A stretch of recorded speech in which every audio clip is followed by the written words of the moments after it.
metam virsū un ar vienu vilcienu visu perfekti nožāvējam tā, ka nepaliek nekādas pilītes vai ūdenstraipi. Nu, konča, mocis tagad tīrs un gatavs doties ielās. Nu ko, moto sezona ir atklāta, nomazgāsim mūsu moci. Reāli ērtākais risinājums, kā ātri, kvalitatīvi un galvenais droši kopt savu moci, ir plēšu moto komplekts. 100 ml plēšu sniega uz litru ūdens, sakrati smidzinātāji un uzpumpē 35 līdz 50 reizes. Un klājam virsū putas.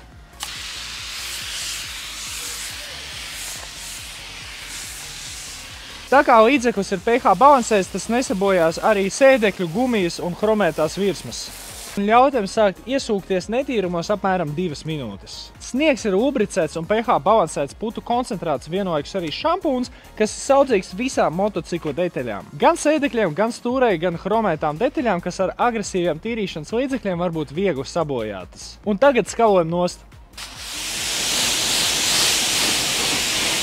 Pirmā mazgāšanas fāze ir izdarīta, virsējie netīrumi ir nomazgāti. Ķeramies klāt pie kontaktmazgāšanas, bet pirms tam uzklājam vēlreiz sniegu.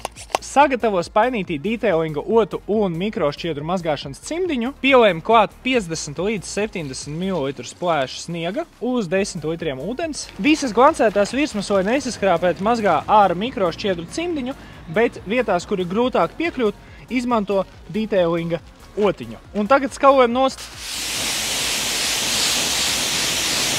Motocikls jau spīd un aizstās, bet neaizmirst pēdējo soli nožāvēt moci, lai tur neveidotos ūdenstraipi. Tā mēs izmantošu komplektā iekļauto plēšu žāvēšanas dvieli, metam virsū un ar vienu vilcienu visu perfekti nožāvējam tā, ka nepaliek nekādas pilītes vai ūdenstraipi. Tā, spogulītes palika. Nu, konča, mocis tagad tīrs un gatavs doties ielās.